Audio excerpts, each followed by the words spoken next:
Magandang tanghali po. Oras na para sa maiinit na balita.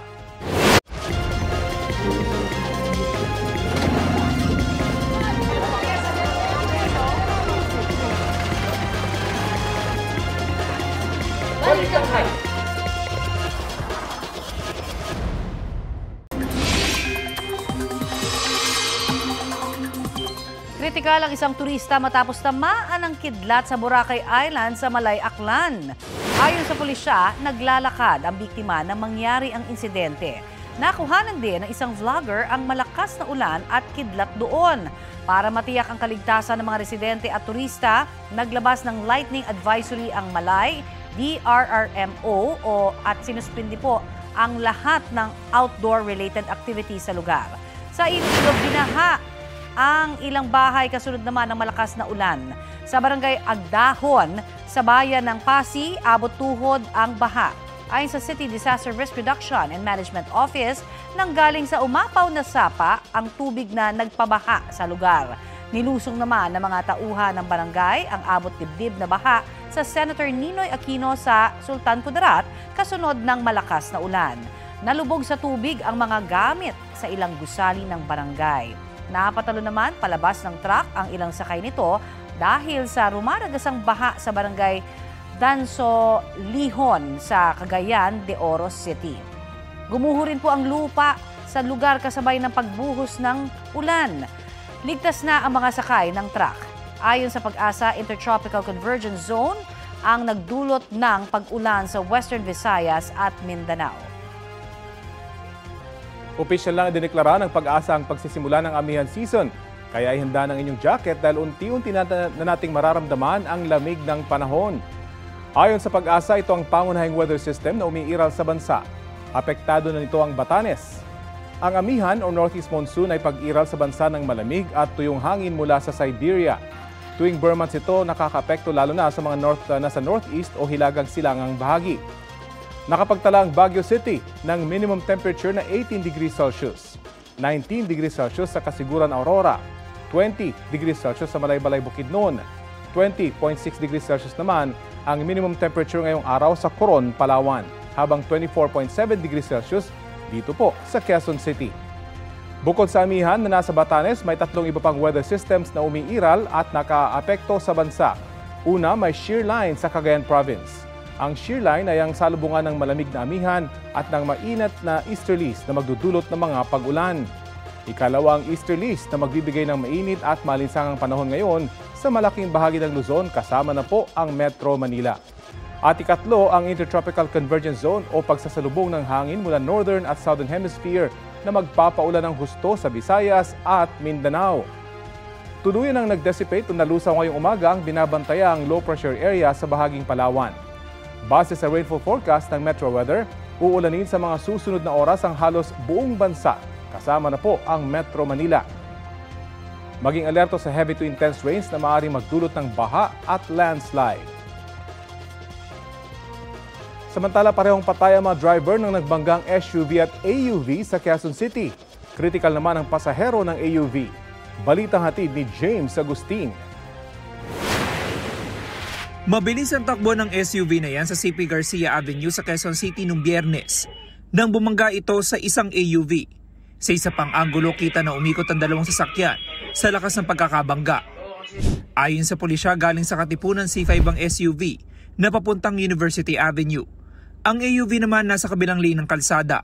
Itong ating SUV doon sa may bandang kurbada ng CP Garcia Avenue, medyo lumagpas siya ng linya sa kurbada at natumbok niya at nagkabanggaan sila nitong AUV na kasalubong niya. Naisugod sa ospital ang dalawang lalaking driver pero parehong binawian ng buhay. Ang babaeng sakay ng AUV, critical ang kondisyon ayon sa pulisya. Since yung parehong driver natin ay namatay, yung kanila pong criminal liability extinguished at yun pong civil ang pinag-uusapan po ng parehong partido sa ngayon. Muli naman nagpaalala ang mga otoridad para maiwasan ang ganitong insidente. Siguraduhin po natin na may enough tayong pahinga. At pag inaantok po tayo, wag na nating piliting magmaneho dahil baka madisgrasya tayo. Pag may kasalubong po tayo, wag na nating i-high beam or i-bright para hindi masilaw yung ating kasalubong. At pangatlo po, siguraduhin po natin yung mga ganong oras kasi konti na lang yung sasakyan. So, wag na tayong masyadong magmabilis. James Agustin, nagbabalita para sa GMA Integrated News. Ito ang GMA Regional TV News.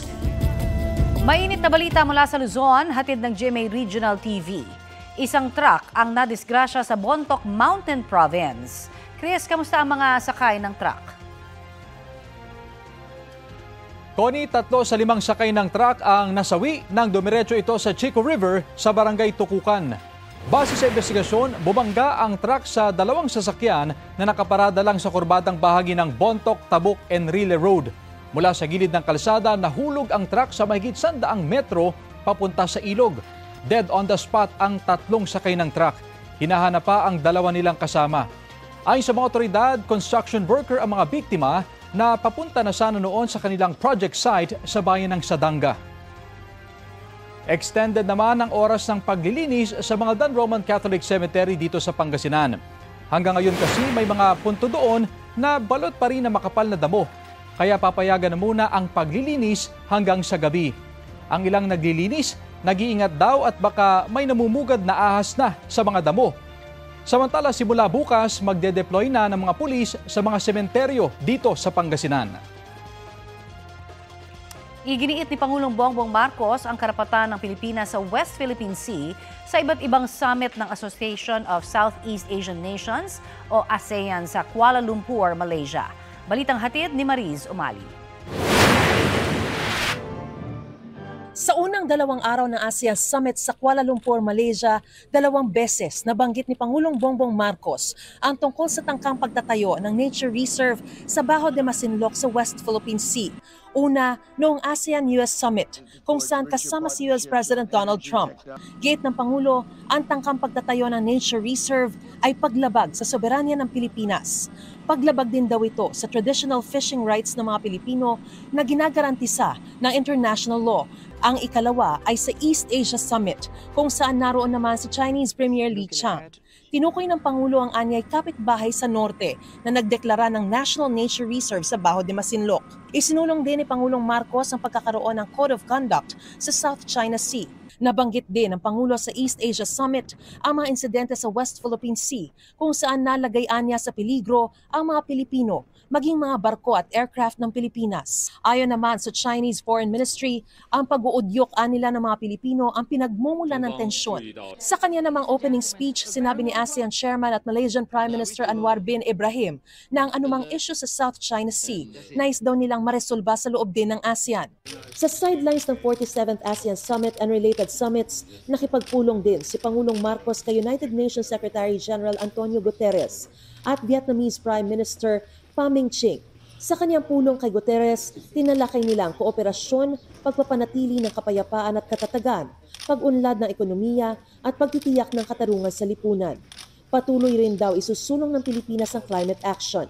Sa kanyang bilateral meeting naman kay Prime Minister Pham Minh Chinh, nagkasundo ang 2 lider na palakasin pa ang ugnayan ng Pilipinas at Vietnam sa larangan ng ekonomiya, seguridad at pagpapatatag ng bilateral strategic partnership. Nagpasalamat din si Pangulong Marcos sa patuloy na tulong ng Vietnam sa Pilipinas sa panahon ng tagtuyot at kakulangan sa supply ng bigas. Sa ika-15 ASEAN-UN Summit naman kagabi, nanawagan ng Pangulo sa mga kasapi ng ASEAN at United Nations na itaguyod ang isang agenda ng pag-unlad na walang maiiwan at nagbibigay dangal sa lahat. Sa kanyang intervention speech, sinabi ni Pangulong Marcos na ang tunay na sukatan ng pagkakaisa ng ASEAN at UN ay hindi lamang nasusukat sa mga salita, kundi sa aktwal na pag-unlad na nararamdaman ng mga mamamayan.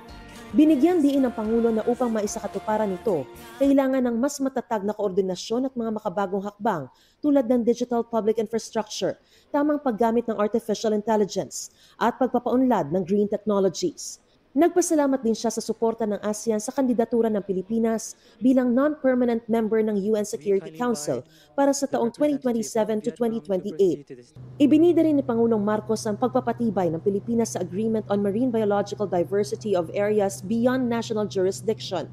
na nagpapakita ng pangako ng bansa na pangalagaan ang karagatan at pairali ng batas dagat sa ilalim ng 1982 United Nations Convention on the Law of the Sea o UNCLOS. Sa kanya namang intervention speech sa mga kasaping bansa ng Regional Comprehensive Economic Partnership o RCEP na siyang pinakamalaking kasunduan sa malayang kalakalan o free trade sa buong mundo, nanawagan si Pangulong Marcos na paigtingin ang ugnayan upang mapalakas ang inklusibo, sustainable at matatag na pag-unlad sa rehiyon sa gitna ng mga hamon sa pandaigdigang ekonomiya.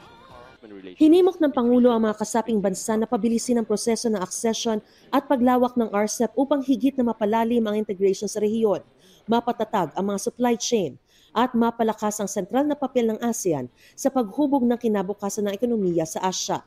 Mahalaga raw na matutukan din ng RCEP ang mga bagong sektor tulad ng digital trade, creative economy, green transition at innovation. Mariz Umali nagbabalita para sa GMA Integrated News. Kasunod po ng pahayag ni Pangulong Marcos kaugnay sa mga insidente sa West Philippine Sea, muling isinisi ng Chinese Foreign Ministry sa Pilipinas ang tensyon. Sabi ni Minister Guo Jiakun, handa raw sila makipagdialogo at kumonsulta sa Pilipinas kaugnay rito. Dapat daw ay ASEAN at China ang parehong nagsusulong ng kapayapaan at kaayusan sa South China Sea.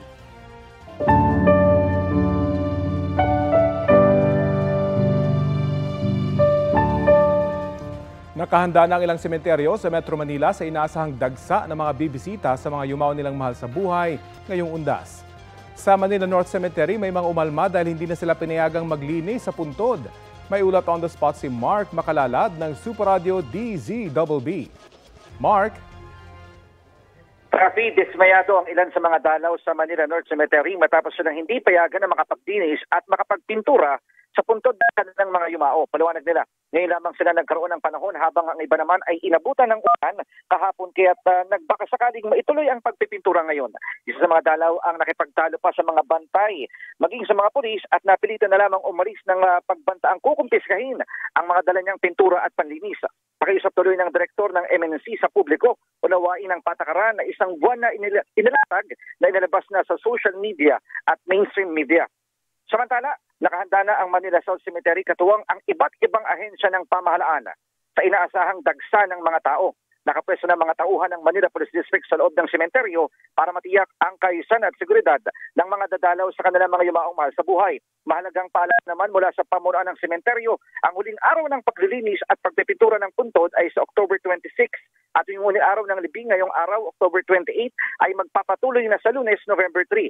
Sa October 28 naman, magpapatuloy muli sa November 3, 2025 at bawal na pumasok ang mga sasakyan mula bukas October 29 hanggang November 2, 2025 kasama sa pagbawal ang kotse, motorsiklo, e-bike o e-trike, bisikleta, scooter at unicycle.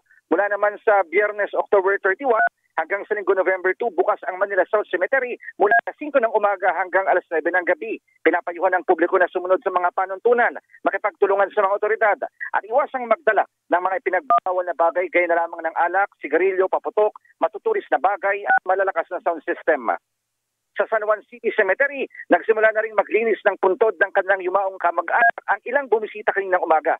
Sa pag-ikot ng Super Radio DZBB, nabutan namin ng ilang mga bumisita na nagwawalis at nagpipintura ng puntod. Kasabay naman ng pagbisita ay nag-alay na rin sila ng panalangin sa yumaong mahal sa buhay. Sa ngayon, kakaunti pa lang ang bumibisita sa sementeryo pero inaasahan na pagsapit ng October 31, magsisimula na ang buhos ng mga tao sa sementeryo. Paalala naman sa mga bibisita, sa ilalim ng Oplan Undas 2025 ng San Juan, magiging 6 a.m. hanggang 12 midnight ng November 1 at 2 ang visiting hours sa sementeryo. Mahigpit na pinagbabawal ang paggamit ng mga armas, bladed weapons, nakalalasing na inumin, malalakas na sound systems, illegal na droga at pagtitinda sa paligid ng sementeryo ng walang special mayor's permit. Balik sa iyo, Rafi. Maraming salamat, Mark Makalalad ng Super Radio DZBB. Abiso sa mga motorista, suspendido ang expanded number coding scheme sa October 31st o Biyernes po yan. Ayon sa Metropolitan Manila Development Authority, bisperas po yan ng All Saints Day at deklaradong special non-working holiday. Sabi ng MMDA, otomatikong suspendido ang number coding tuwing official at special non-working holidays. Kaya naman ngayong long undas weekend, paalala ng MMDA na mag-ingat at planuhin ang biyahe. Pasintabi po sa mga kumakain, patay ang isang kasambahay na senior citizen matapos pukpukin ng electric grinder ng dating caregiver sa bahay kung saan siya nagtatrabaho. Ang suspect na 45 anyos, aminado sa nagawa at may hinanakit siya sa biktima. Balita hatid ni EJ Gomez. Nakadapa, duguan at wala ng buhay nang matagpuan ng mga otoridad ang 70 anyos na babaeng kasambahay sa pinagtatrabaho niyang bahay sa Barangay San Isidro, Taytay, Rizal. Ang biktimang kinilalang si Rosie Mon, pinagpapalo ng electric grinder sa ulo ayon sa pulisya. Suspect sa krimen ang dating caregiver sa bahay. Magkasama raw ang dalawa bago ang insidente base sa pahayag ng biyanan ng biktima sa pulisya. Inalok umano ng trabaho ng biktima ang suspect na napag-alamang may utang sa kanya.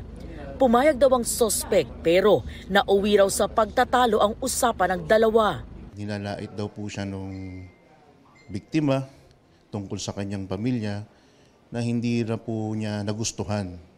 Nauwi po ito sa pagtatalo. Yung biktima raw po ang unang nanakit sa kanya. Binato daw po siya ng baso. Binato rin daw po siya nung electric grinder po. Nag-agawan daw ang dalawa sa electric grinder hanggang sa makuha ito ng suspect at saka pinagpapalo ang biktima. Hindi po bababa sa 8 pukpok po ang ginawa ng ating suspect sa biktima. At hemorrhagic shock po ang sanhi ng pagkamatay ng ating biktima. Halos hindi na po makita, ma-identify yung mukha ng ating biktima. Sa follow-up operation ng pulisya, natunto ng suspect sa bahay ng kanyang anak sa Rodriguez, Rizal matapos ituro ng kanyang asawa. Aminado ang suspect sa krimen dahil daw sa hinanakit. Kasi daw po yung mga anak ko po ay iba-iba daw po yung tatay. Ganoon po, kasi daw po yung asawa ko, mayroong babae. Sobrang sakit naman po siyempre. Pinalo po ako sa tuhod ng kahoy, kaya po ako panay pasa. Yung electric grinder po, gusto niya pong ipukpok sa akin yun. Anong naaga ko po sa kanya yung grinder, sa kanya ko po naipukpok. Sobrang pagsisisi po. Hindi ko naman po sinasadyang kumantong sa ganong pangyayari. Talagang napakasakit sa aming magkakapatid, sa mga anak niya. Hindi namin matanggap ang pangyayari. Buhay ang kinuha niya, maaari lang pagdusahan po niya. Sa custodial facility ng Taytay Police nakakulong ang suspect na inquest na siya at sinampahan ng kasong homicide. EJ Gomez, nagbabalita para sa GMA Integrated News.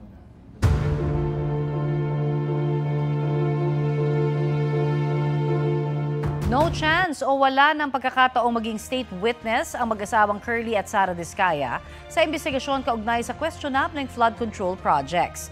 Yan ang sinabi mismo ng Office of the Ombudsman dahil sa anilay pagiging sentro ng mag-asawa sa anomalya. Balitang hatid ni Salima Refran. The Diskayas, due to their uncooperative behavior now, there's absolutely no chance that they can even become state witnesses anymore. Sarado na ang pinto sa mag-asawang kontratistang Curly at Sara Diskaya para maging state witnesses sa mga kaso sa manumalyang flood control projects. Kasi lahat po talaga ng kabalastugan ng DPWH pinasukan na talaga ng Diskaya eh. So I don't think they're in any position to bargain with the government, especially with their status as state witness. Git ng Office of the Ombudsman, paano raw magiging state witnesses ang mga taong nasa sentro mismo ng naging operasyon para commit back sa mga proyekto ng DPWH? Alam naman ho natin na higit 4,000 po ang sinalihan nilang bids around the country, and kahit anong scheme or scam na nakita natin sa DPWH, kasama sila. Because of their statement that they are uncooperative, then they are deemed to be hostile witnesses and can only be charged as respondents and in the future accused, no? In the case of malversation of public funds, falsification of public documents, and all the other crimes that they were a part of. Tingin ng Office of the Ombudsman, sa simula pa lang, wala naman talagang intensyong tumulong sa gobyerno ang mga Diskaya. Nakikita na lang daw nila nakaharap sa kanila ang mga diskaya pag gumulong na ang preliminary investigation. Sa ngayon, nakaharap ang mga diskaya sa mga reklamo ng DPWH at Commission on Audit para sa 5 flood control projects sa Bulacan na nagkakahalaga mula 39 million hanggang 96 million pesos. Kapwa-respondent nila sa mga reklamong ito ang Sims Construction at Wawaw Builders at ang mga opisyal ng DPWH First Engineering District of Bulacan. The wheels of justice will turn on the Discayas if they refuse to cooperate. Tignan na lang ho natin kung hindi pa rin sila magko-cooperate kung nakakulong na sila.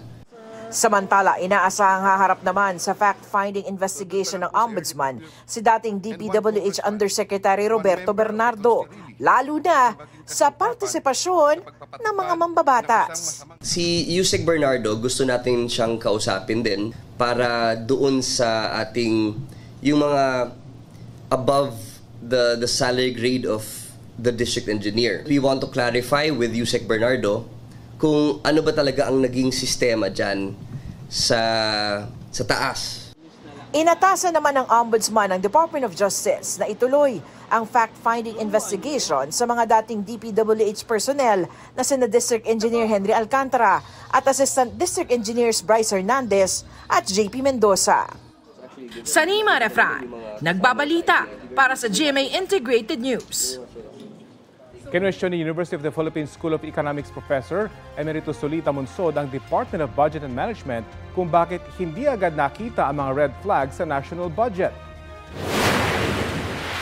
Where was the DBM in all this? Did they not see that all of a sudden flood control projects were the favorite of all the congressmen? If they could not see it, who could? Sinabi yan ni Monsod sa DBM Fiscal Policy Conference na ginanap sa UP College of Law. Pinuna rin ng dating NEDA chief pati ang pagtaas ng mga unprogrammed appropriations sa budget. Naniniwala raw si Monsod na may pananagutan dito ang DBM. Sagot naman ni Budget Undersecretary Margo Salcedo, may mga hakbang na silang isinusulong para malimitahan ang pagkakaroon ng unprogrammed funds sa national budget, tulad ng pagbuo ng Philippine Budget Code. There has been a proposal to come up now with a Philippine budget code, specifically also addressing unprogrammed appropriations, setting a limit to set a cap for unprogrammed appropriations. Happy Tuesday mga mare at pare! Pinatunayan din na Sparkle Stars Kailin Alcantara at Angel Guardian na may case sila pagdating sa singing.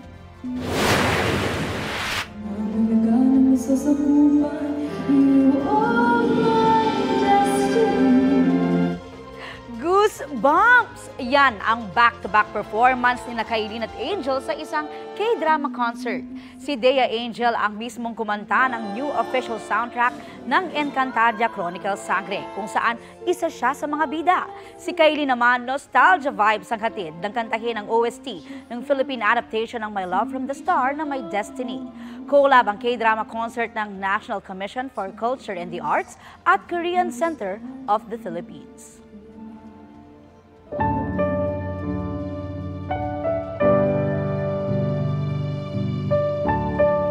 May ilang pasaherong nagbabakasakaling makasakay ng bus paprobinsya ngayon pong araw sa ilang terminal sa Cubao, Quezon City, lalo't fully booked na ang ilang biyahe.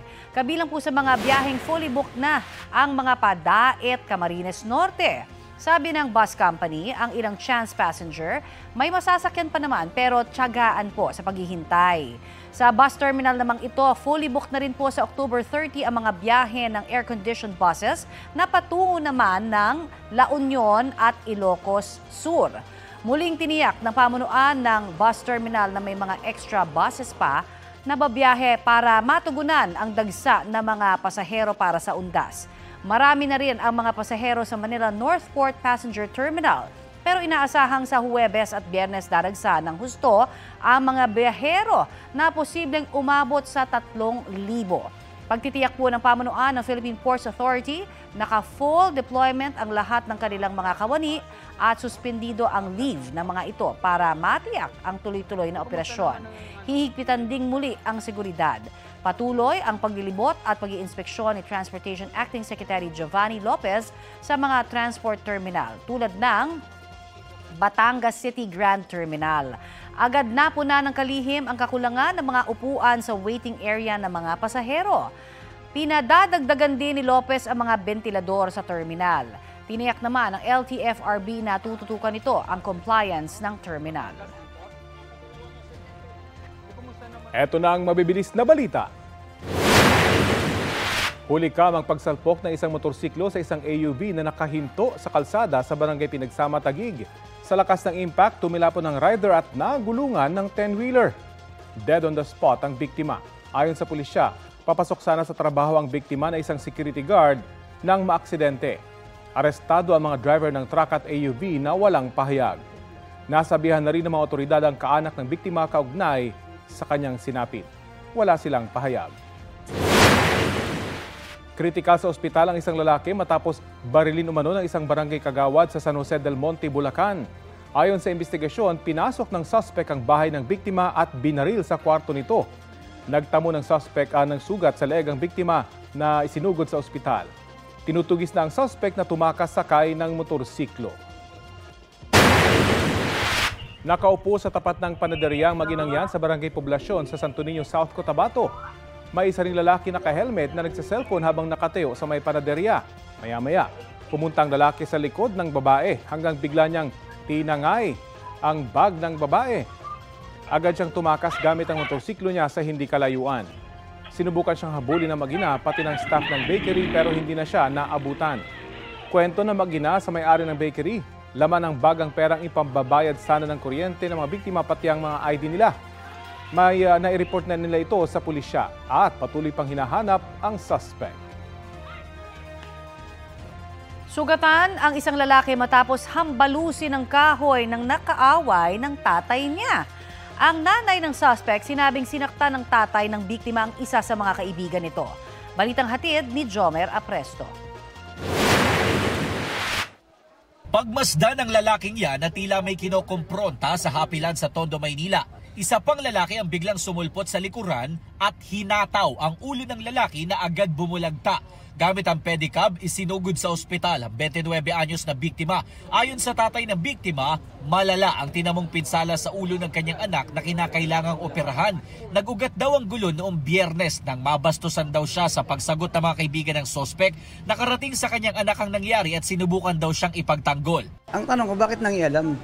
Hindi naman siya yun ang inano kong tao. Intention talaga nila ng paluin yun. Agad naman daw sumuko sa mga otoridad ang 19 anyos na sospek noong hapon din ng Biyernes. Na-recover ang 2x2 na ginamit niya sa krimen. Depensa naman ng nanay ng sospek, pinagbintangan ng tatay ng biktima ang isa sa mga kaibigan ng kanyang anak na nanakit daw sa kanyang pamangkin. Pagkatapos ay sinaktan daw ng tatay ng biktima ang isa sa kanila. Aminado ang tatay ng biktima. Nagwawala na rin po tapos pinagbabantaan po silang babarilin isa-isa. Yung anak ko po, syempre parang sabi niya po sa akin, nagdilim na raw po yung paningin niya kasi bukod sa sinapak na po yung tropa niya, ginanon pa daw po sila. Yung bata na po, yung tao po, yung parang pabalik-balik na lang din po sa kulungan kasi. Gayunman, humingi siya ng paumanhin sa pamilya ng biktima. Sinisikap din daw nilang maghanap ng pera para makatulong sa gasto sa ospital ng biktima. Ayon naman sa barangay, susubukan nilang makuha ang kopya ng pribadong CCTV kung saan sinasabing nagsimula ang gulo. Para at least magkaroon po ng yung pangyayari talaga. Kung ano talaga ang punot dulo na pinagmulan po. Nasa kustodiya na ng Manila Police District ang suspect at naharap sa reklamong frustrated murder. Sinusubukan pa namin siyang makuhanan ng pahayag. Jomer Apresto nagbabalita para sa GMA Integrated News. Ito ang GMA Regional TV News. Balita sa Visayas at Mindanao mula sa GMA Regional TV. Nauwi sa pamamarilang surveillance operation sa Lapu-Lapu, Cebu. Sara, anong update dyan? Rafi, patay ang isang pulis matapos barilin habang nagsasagawa ng nasabing operasyon. Ayon sa investigasyon, kasama ng biktima ang isa pang pulis nang pagbabarilin sila sa Barangay Sudlon 2. Sugatan sa insidente ang isa pang pulis. Posible umunong natiktikan sila ng mga sospek. Nag-alok na ng pabuya ang pulisya at ang lokal na pamahalaan para sa ikadarakip ng 3 sospek. Wala pang pahayag ang Criminal Investigation and Detection Group kung saan nakadestino ang 2 pulis na nag-surveillance. Hindi rin muna humarap sa media ang mga kaanak ng nasawi.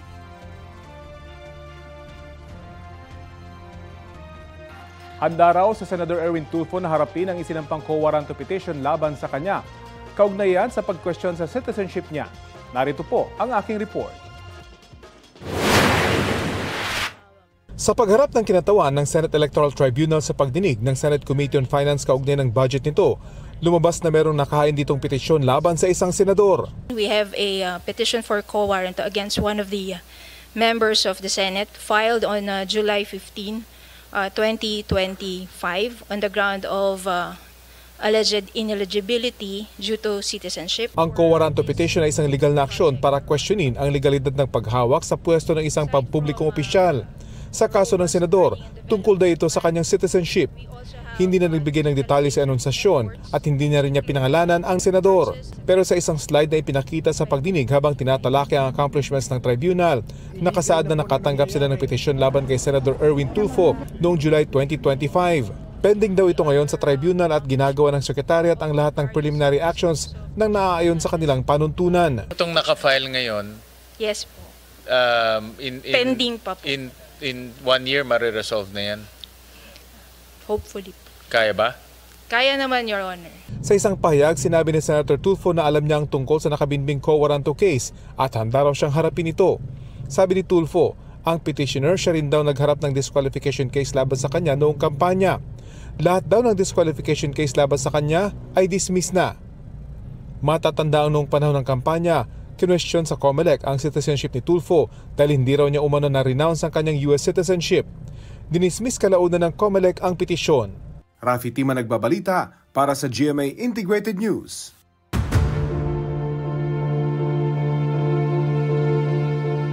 May sagot ang palasyo sa mga pumupuna sa anilay mabagal na pag-usad ng investigasyon ng ICI kaugnay sa flood control projects at kung bakit wala pa ring napapanagot sa mga sangkot sa mga maanumalya umanong proyekto.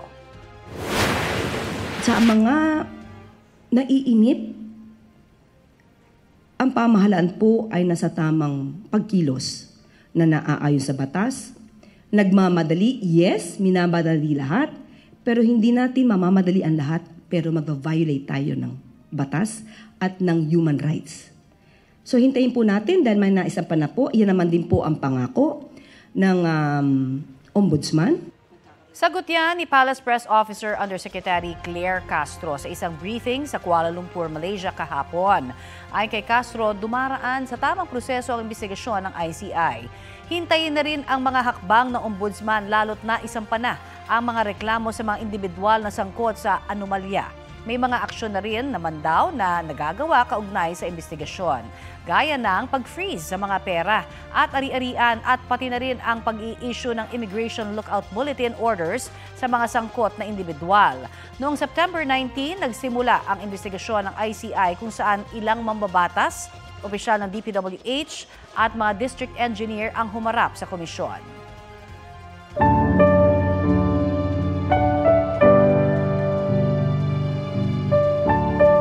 Sa punto pong ito'y kamustahin na po natin ang paghahanda naman sa mga pantalan mula sa spokesperson ng Philippine Ports Authority na si Eunice Monte. Magandang umaga at welcome po sa Balitang Hali. Magandang umaga po, Ms. Connie, at sa lahat po ng nanonood nakikinig. Sa inyo pong pagbabantay, marami na po ba yung mga dumaragsang pasahero sa mga pantalan sa bansa? Sa ngayon po, we're expecting mas marami po yung this year kumpara sa nakaraang taon. We're expecting 2.2 million passengers kumpara po sa 1.9 million passengers last year. Bunsod na rin po ito ng mas maaga pong suspension ng mga klase ng mga mag-aaral at meron din po tayo ngayong mas mahabang holiday dahil po tumapat ng 31 yung Friday. So mas marami po tayo ina-expect pagdating po ng Thursday at Friday. At fully booked na rin ho ba yung mga biyahe daw ng mga barko naman? At syempre marami hong mag-uuwian eh. Good news po, sa ngayon po wala pa po tayo na monitor na fully book ng mga biyahe, pero ang advice po natin sa mga pasahero natin, kung mas maaari po, mas maaga ay makapag-book na po sila online para po bago mapuno at bago magkaroon ng mahabang pila ay meron na po silang siguradong ticket. Opo, pero yung iba ho kasi talagang hindi techie, ano, at talagang sadyang pumipila pa rin sa mga pantalan. Mahaba na ho ba yung pila as we speak, ma'am? As we speak po, hindi pa po gaano kahaba yung pila, and kahapon din po, nag-inspeksyon si Secretary of Transportation at si PPA General Manager Jason Tiago sa pantalan po ng Batangas na isa sa may pinakamalaking passenger terminal. Hindi pa po gaano karami yung mga tao dyan, pero in-expect po natin madadagdagan yan ng Thursday and Friday at magkakaroon pa po tayo ng mga additional passengers. Bagamat sabi nyo nga po kanina, hindi po gaanong techie yung iba nating mga kababayan, maaari po silang bumili ng ticket dito po mismo sa ticketing booth sa ating mga pantalan. Alright. At may sapat ho tayong mga masasakyan naman, bilang ho na mga masasakyan.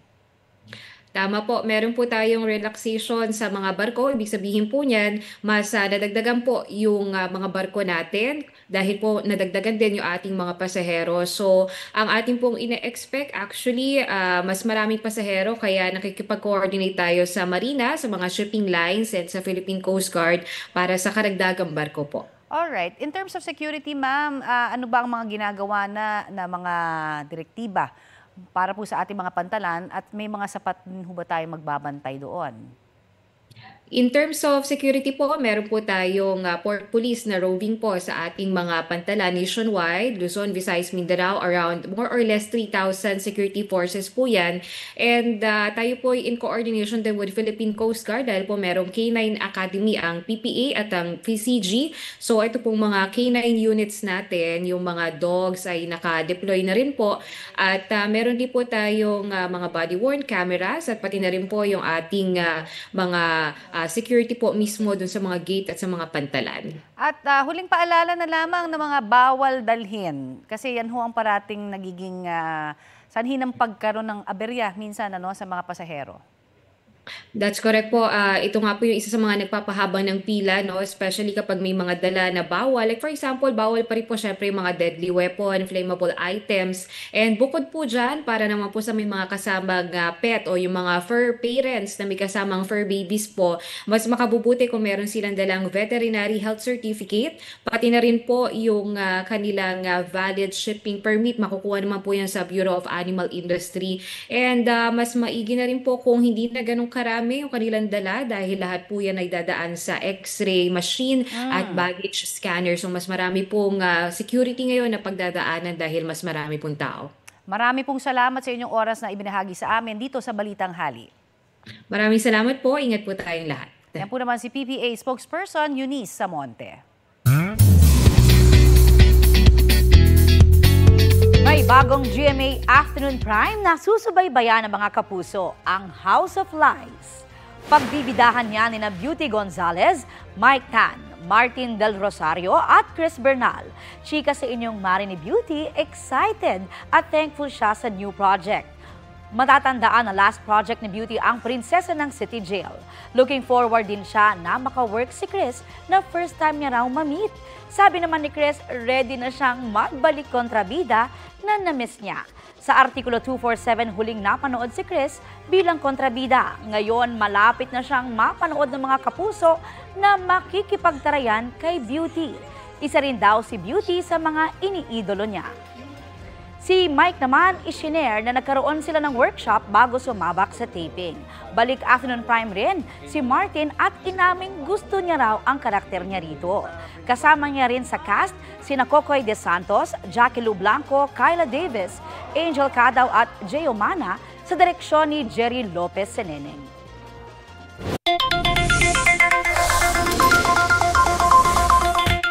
Bumaba po ang presyo ng manok sa ilang pamilihan sa Pangasinan dahil sa oversupply ayon sa Samahang Industriya ng Agrikultura. Mula sa 220 hanggang 230 pesos, bumaba na po ito sa 180 hanggang 200 pesos ang kada kilo ng karne ng manok sa Mangaldan, Pangasinan. at public market po yan. Ayon sa Sinag, maraming producer ang nag-alaga ng manok noong nakaraang mga buwan at sabay-sabay na nagha-harvest ngayon. Tiniyak naman nilang magiging sapat ang supply ng karne ng manok ngayong Burr months. Batay po sa huling monitoring ng Department of Agriculture, nasa 155 pesos hanggang 250 pesos kada kilo ang presyo ng buong manok sa Metro Manila.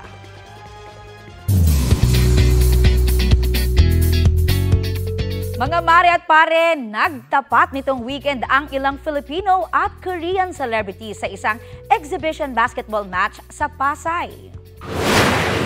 Naging intense ang labanan ng dalawang koponan kasabay ng all-out na hiyawan ng fans.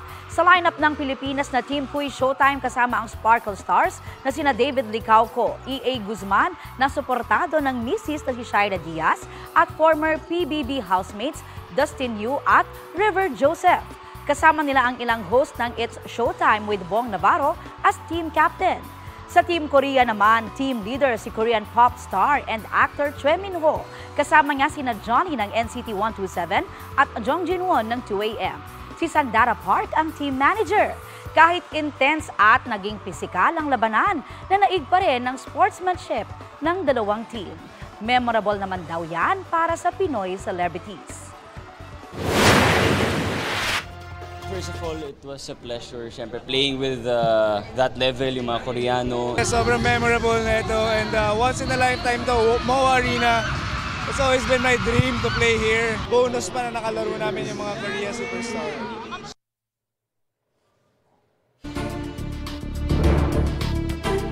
Update po tayo sa barilan sa Tipo-Tipo Basilan ngayong umaga. Away ng mga local group mula sa magkakalapit na barangay ang sanhi nito. Batay sa pahayag ng 101st Infantry Brigade ng militar, dini-escalate o pinakakalma na anila ng provincial government ang sitwasyon. Katuwang ang mga Council of Elders doon, MILF at iba pang law enforcement agencies. Nananawagan silang maging kalmado ang lahat at suportahan ang peace process. Bago niyan, sinabi ng Philippine Army na under verification pa nila ang mga detalye ng engkwentro. Ayon naman sa Tipo-Tipo LGU, suportado ng Moro Islamic Liberation Front ang sangkot na panig sa engkwentro. Wala pang pahayag ang MILF. Patuloy po tayo nangangalap ng impormasyon mula sa iba't ibang panig. May kasunduang pinirmahan ang ASEAN at China sa ASEAN Summit sa Kuala Lumpur, Malaysia. At may ulat on the spot si Mariz Umali. Mariz?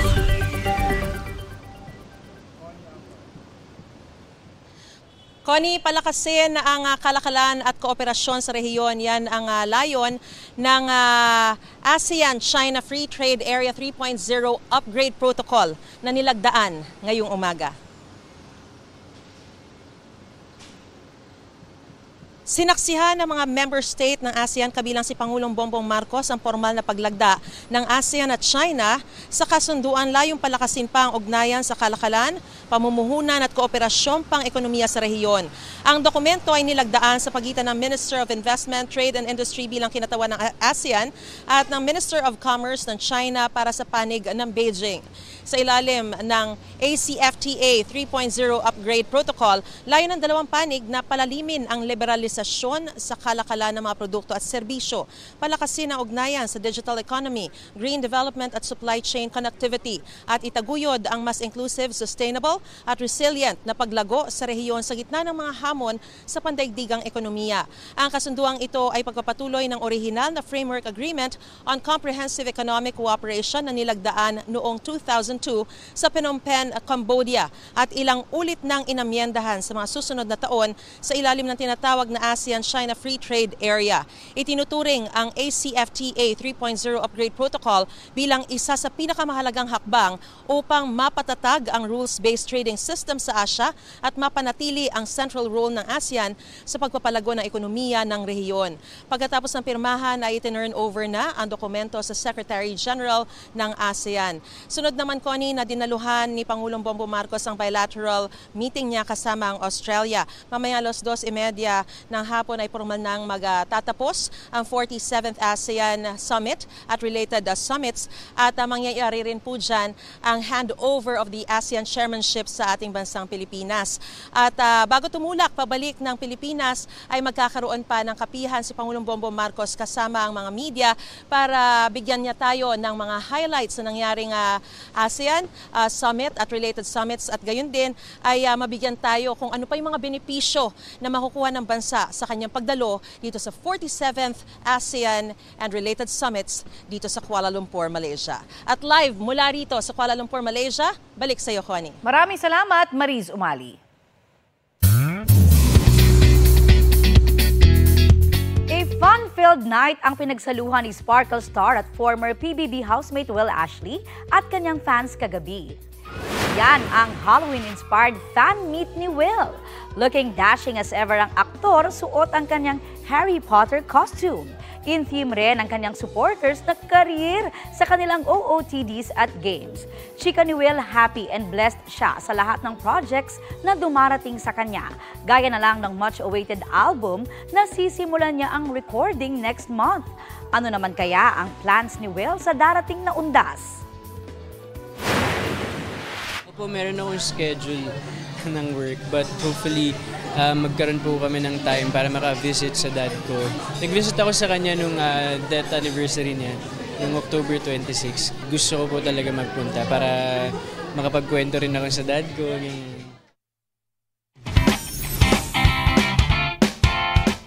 Nadagdagan pa ang mga naiuwing medalya ng mga kabataang atletang Pinoy sa nagpapatuloy na Asian Youth Games sa Bahrain. Nanalo ng bronze medal ang weightlifter na si Alexandra Diaz sa clean and jerk matapos niyang makabuhat ng 88, 90 at 92 kilograms. Ang bronze ni Diaz ang pangalawa para sa weightlifting team ng bansa. Wagi naman ang gintong medalya, si Lair Ann Nangina ang gintong medalya sa Girls Y Crew 14 to 15 category. Sumunod si Zid Gabriel Bueno na naghari sa Boys Y Crew 14 to 15 category. Nakakuha rin ng ginto ang tandem ni na John Briggs Ramiscal at Tyron Amburillo para sa mixed team Muay Thai. May tiganim ng ginto at silver habang 7 ang bronze medals ng Team Pilipinas sa Asian Youth Games. Good job sa inyo! Ito ang GMA Regional TV News. Hinahanap pa rin ang nawawalang 15 anyos na lalaki na nalunod umano sa ilog dito sa Davao City. Sa ulat ng Super Radyo Davao, ipinagpapatuloy ngayong araw ang search and retrieval operation para sa biktima. Batay sa inisyal na investigasyon mga otoridad, hinanod ang menor de edad matapos mahulog sa ilog sa Barangay Mandug noong Linggo. Wala pang pahayag ang kanyang mga kaanak.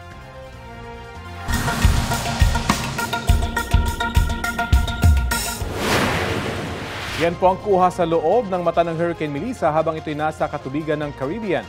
Para yan sa pagkalap ng datos sa bagyo ng grupo ng US Air Force na tinatawag na Hurricane Hunters. Ipadadala ang makakalap nilang detalye sa National Hurricane Center. Aabot ang lakas ng hangin ng Hurricane Melissa sa 282 kilometers per hour. Inaasahang maglalandfall ang Hurricane Melissa sa Jamaica.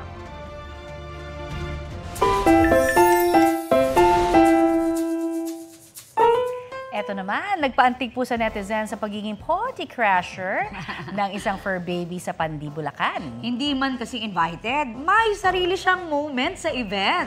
Special guest yan? Oh, yan po ang eksena ng fur baby ng una niyang isayaw, ang debutant na ng 18 Roses Tradition. Hindi naman siya tinanggihan ng debutant at magiliw na isinayaw ang aso. Kwento ng uploader na si Jillian Barbacena Angeles, debuyan ng kanyang pinsan at ang aso naman ay isang stray dog na pinapayagang pumasok ng may-ari sa resort. Nagde-decorate pa lang daw sila sa venue ay nandun na ang aso at friendly pa sa mga bisita. Ang video na yan may halos 200,000 views na online. Trending! Parang gusto ko na yung aso na yan. Baka sana gawin niyang escort na. Oo. Sana talagang may mag-adapt, di ba? Sabi nga, adapt, don't shop. Ito po ang Balitang Hali at bahagi kami ng mas malaking misyon. 58 araw na lamang, Pasko na. Ako po si Connie Season. Rafi Tima po. Kasama niyo rin po ako, Aubrey Carampel. Para sa mas malawak na paglilingkod sa bayan. Mula sa GMA Integrated News, ang News Authority ng Filipino.